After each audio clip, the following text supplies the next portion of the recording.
G'day everyone, welcome back to the show. If you're here for the first time, my name is Mark. I'm a Kiwi rugby fan who's living in beautiful Cancun in Mexico. And to everybody who's a regular to my show, welcome. It's great to have you back with us. And don't forget everyone, leave a comment on what you think about this game, these teams that have been selected to play in the weekend. And now I'm making this video just seconds after the All Black and Argentinian teams have been named here on Thursday in this part of the world. And I'm going to be going through both of the teams in this video, and then I'm going to talk in depth about what I think is going to happen in Cordoba on this weekend's game. So let's start off by looking at the home nation's team, and that is the Pumas, of course. And we'll start off looking at their forward pack, and I think this is going to be an integral part of the game. I'll explain a little bit more about that as the video goes on. So let's start off by looking at their front row, and in the front row they're going to have Vivas, Montoya and Delgado. Now this is a good front row, but I don't think it's going to match against the All Blacks. Montoya, of course, is the captain of this Los Pumas team, a fantastic player, a great leader. I really like the guy, but I think this is one of the areas that's got a question mark for me over Los Pumas in this game against the All Blacks. Then let's move on to the second row, and we're going to see Molina and Rubiolo. These two have played a number of times together now for Los Pumas. And again, I think this is going to be an area where they might struggle, particularly around lineouts. So hold me true to those words. I could be eating them after the game, but I think that the Argentinian type 5 is going to have a bit of a challenge against the All Blacks. And when I get to the All Blacks team, you'll probably understand why. But it's in the back three where this Argentinian team really comes to life for me. They're looking at their back three, and they've got Pablo Matera, they've got Marcos Crema, and they've got Joaquim Oviedo. Now these three are very, very good players indeed, and I expect there to be a giant battle for turnover ball. Now I expect there to be a huge battle in the breakdowns in this test match between the groups of back threes from the respective teams, and I think this Argentinian team, well, they're going to give as good as they get, that's for sure. So watch out for Matera, he's very, very good. I like Oviedo at number 8. He's really starting to come on in that position for the Los Pumas, and this gives them a secret weapon on the bench. I'll talk about that a little bit more in a minute. So there we go, that's the starting 8 for Los Pumas for this game. Now let's move on and have a look at their back line. Starting off at halfback, and we're going to see Gonzalez Garcia again. His combination with their number 10, Thomas Albanos, who's also been selected for this game, is going to be very, very important. They're starting to get a good combination together, these two. So look for Albanos and Garcia to try and control this game. Garcia's got a good kick on him as well, and we know what Thomas Albanos can do with his left foot. He's brilliant from the tee as well in terms of kicking penalties and conversions, and he's also very good in open play and setting some of his outside backs through great gaps and getting them on the offensive line. Now talking about their outside backs, number 12, the man who's probably got the best name in world rugby, Santiago Chocobaras. Absolutely fantastic name, but he's also a very good player to match that name as well. A big stocky guy.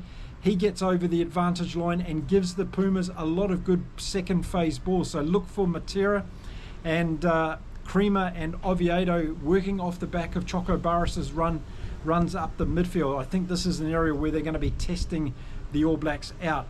And then outside Chocobaras, we've got Cinti, of course. So those two have been paired on many occasions now for Los Pumas. You know, they're another combination that's really come together for Los Pumas team, and expect them to do some really good things, not only in attack, look out for them in defence. I think they're two of the best defensive players in midfield we've got in the Rugby Championship this year.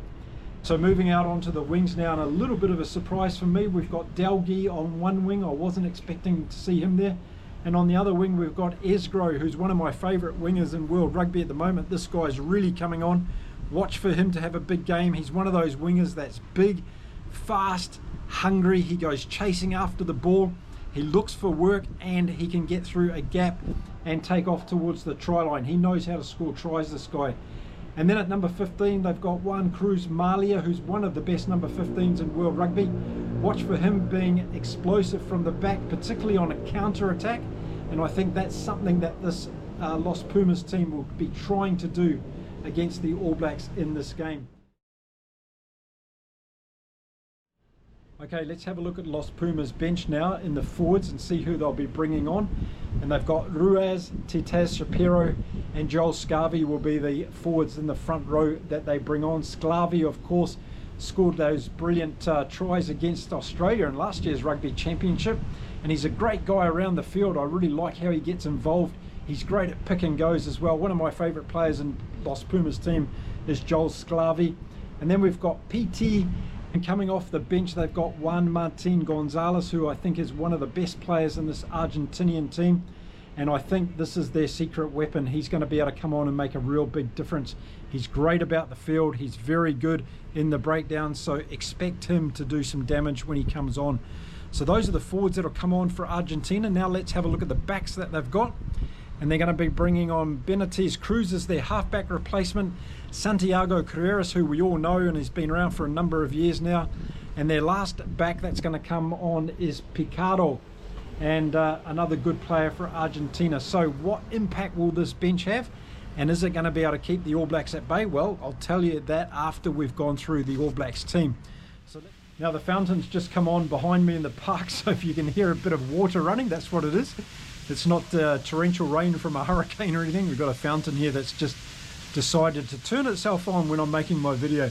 Okay, now let's talk about the All Blacks. And in the front row for the All Blacks, we're going to see Ethan de Groot, Cody Taylor and Fletcher Newell. Yes, a good front row for the All Blacks. In fact, a very good front row.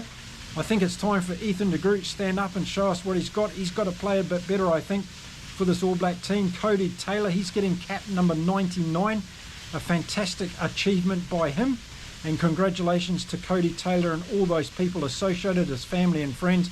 A great milestone, and I'm sure he's going to get to 100 caps very soon for the All Blacks. And Fletcher Newell starting again in the All Blacks team because we've got a few injuries, of course.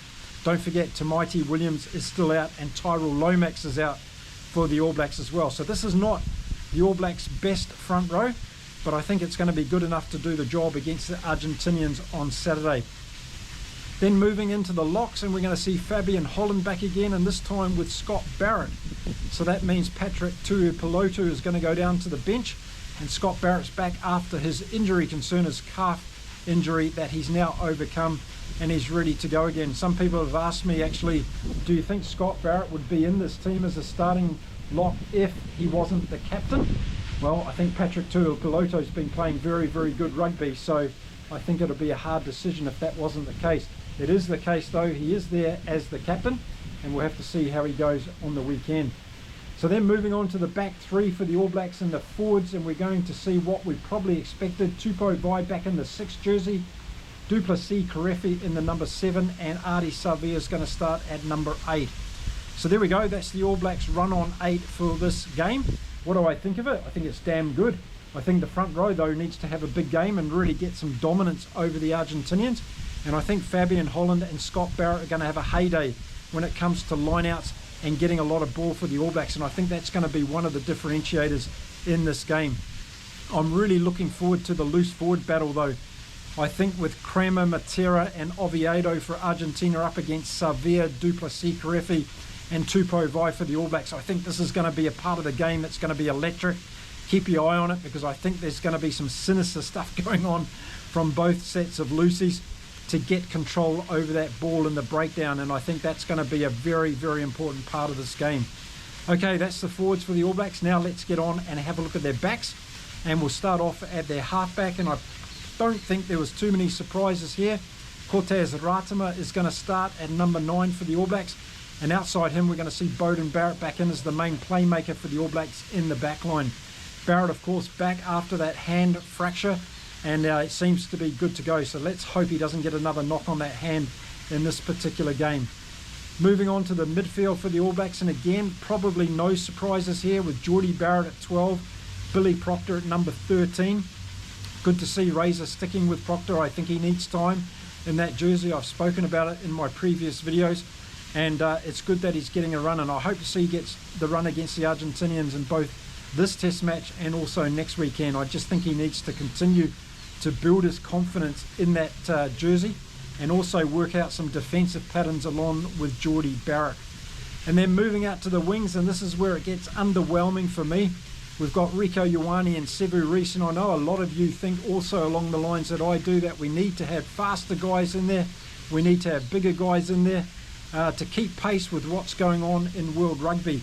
And that's what we've got though in this game. We've got Rieko Ioane and Sevu Reece.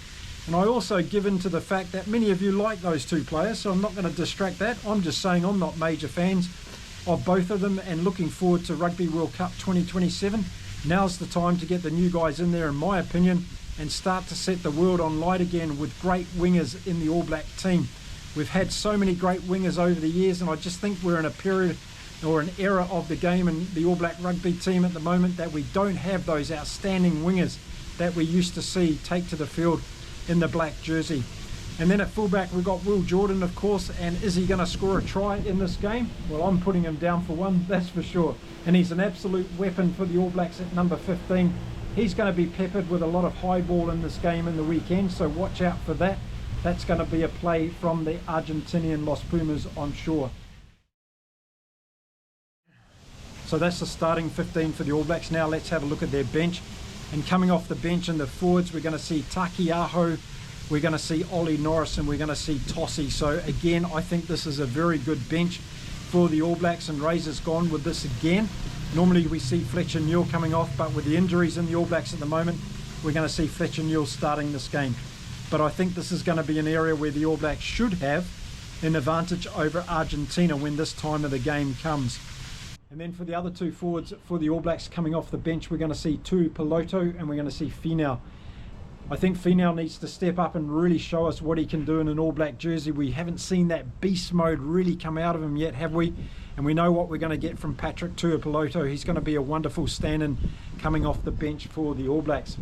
And then looking at the backs in terms of the bench replacements for the All Blacks, well, it's going to be Finlay Christie, cringe from my point of view, and then Anton Leonard-Brown and Damien McKenzie. Why do I cringe over Finlay Christie? Well, if you go back to the Rugby World Cup, talked a lot about what I think are the weaknesses of Finlay Christie. He's very slow to distribute the ball, he telegraphs his passes, and a rush defence can really take advantage of it. So let's see what happens when Christie comes on this weekend. I want to give him the benefit of the doubt and just see how he goes, but I'm not a big fan with Finlay Christie. I think we've got a lot of better halfbacks in New Zealand rugby. Of course, a couple of them are injured at the moment in Noah Hotham and Cam Roigard. I would have loved to seen Kyle Preston get a go in this game, but hopefully we're going to see him get a chance next weekend in Buenos Aires for the second test match. So what do I think is going to happen in this game? Well, 10,000 fans turned up to watch Los Pumas training yesterday, and that's how much passion and excitement is around this Argentinian team at the moment. But I tell you what, I think Razor Robertson and Felipe Contepomi are in similar positions this year as far as their coaching roles go. I think in the reference to Contepomi, I think he's in a situation where he needs to start to show more consistency against the top teams in World Rugby. That seems to be the major thing that's missing from this Los Pumas group. So this year in the Rugby Championship, I think it's really important that Pumas go up to another level and they can show consistency in beating the best teams in the world. And I'm sure that's something that's going to measure the success or failure of Contepomi's Rugby Championship campaign this year. Okay, and then on the other side of the fence, we've got Razor Robertson, of course, and I think unlike last year, Razor can't afford to have 4 losses this year, and he's going to have to make sure that he shows that this team is moving forward. South Africa definitely have gapped the All Blacks, I believe, in terms of overall performance as well as depth in their team and their squad and their ability to play world-class players, and that's what I always make reference to when I'm talking about the All Blacks. We have too many positions where we don't have world-class players, and I made mention of 2 of those, particularly on the wings for the All Blacks at the moment. So I think it's going to be important for Razor to make sure he doesn't lose 3 games this year as coach of the All Blacks, and to make sure that he does as well as he possibly can in this Rugby Championship. And I think that will set the All Blacks up for a very, very good 2026. So they need to start this game off well. And where do I think the All Blacks are going to be dominant in this game? I think it's going to be in the tight 5. I think they're going to have too much power up front. I think they're going to dominate the scrums to start off with, and that's going to give front football for the All Blacks, and that's where they're very, very good. So I think the All Blacks are going to have the strategy of going fast and going early and trying to put as many points on this Argentinian team in the first 20 to 30 minutes of this game. a number of things are going to happen as a result of that. You'll start to take the crowd out of the equation, and you'll start to get the Argentinians a little bit deflated and chasing the game. And that puts pressure on them, and when they're under a lot of pressure, they have trouble sometimes in coming back. So I think that's going to be a very important strategy for the All Blacks in this game. The loose trio for the All Blacks need to get some kind of dominance in the breakdowns as well. And as I said earlier in the video, I think this is an area of the game that's going to be really exciting to watch, because I really rate Los Pumas back three, and I think they're going to take it to the All Blacks. The halfback position is going to be another interesting one. Garcia is a very good halfback, and he's able to supply Thomas Albornoz on a very quick and regular basis. Ratama, for me, has to lift this game to another level and make sure Beauden Barrett is put on the front foot, but of course that all starts from the forwards doing their job. I think we're going to see Scott Barrett and Fabian Holland have a bit of a field day when it comes to the lineouts, and the lineout calls and the communication and the execution are going to have to be on point for the All Blacks. The Pumas are very good at playing scrappy, spontaneous rugby. If they get some sniff of the ball, they're going to be able to go away and do some damage.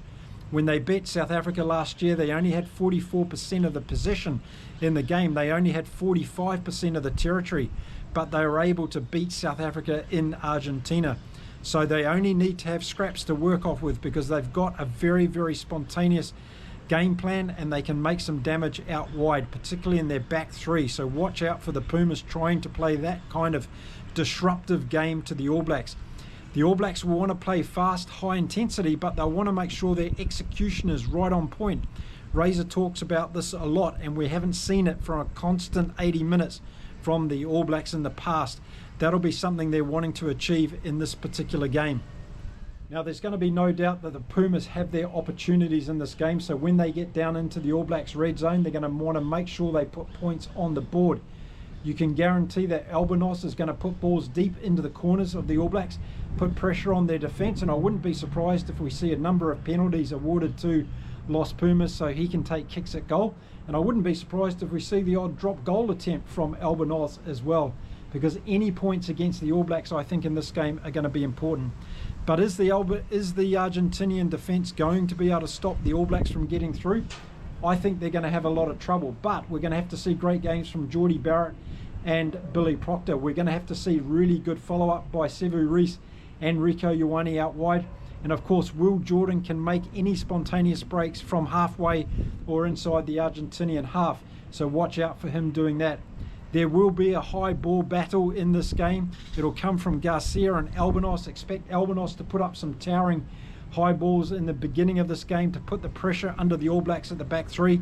And we'll have to see how Sevu Reece, Rico Ioane and Will Jordan are able to accommodate those high balls. But more importantly, what are they able to do in bringing those balls back into play? Then another area that I think we need to watch carefully, and where I think the All Blacks will have an advantage, will be off the bench. So I expect after 50 or 60 minutes, the All Blacks being able to step it up. It's something they need to do. It's something that's been missing in their game of late, and they need to show everybody that they can come home in that last 20 minutes with a dominant bench coming on, but more importantly, the right game plan to be able to take it to their opposition. So if the All Blacks have got a comfortable lead at half-time, they have to keep their pedal on the metal and put the Argentinians away in the second half. We saw last year in Wellington what the Pumas can do when they get a little bit of wind in their sails. They came over top of the All Blacks last year and they won that game in Wellington. They'll be wanting to beat the All Blacks for the first time in Argentina. It's 11-0 at the moment, the score, and they'll have all their fans that are very passionate in the stadium this weekend wanting to support them of getting over the top of the All Blacks. Maybe this is a good chance for them to strike in the first test match. However, some of the players coming into this Pumas team are playing their first game for a long time. They didn't play against the England B team that were on tour in Argentina. And I think this weekend's game is going to be a bit of a litmus test for the Argentinians.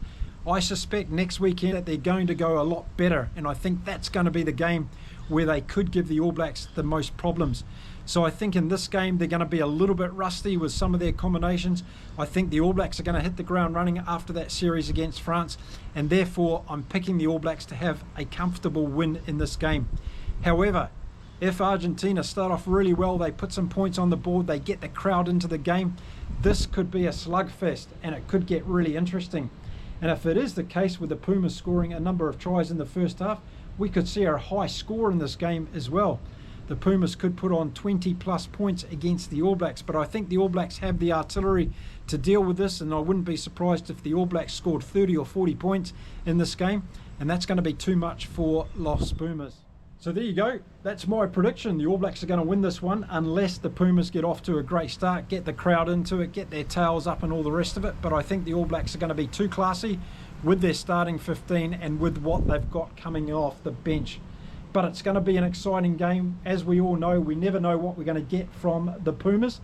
And if they turn up on the day, then watch out. That's going to be a fantastic game of rugby, and it could go down to the last thrilling minutes, as we've seen on a number of occasions.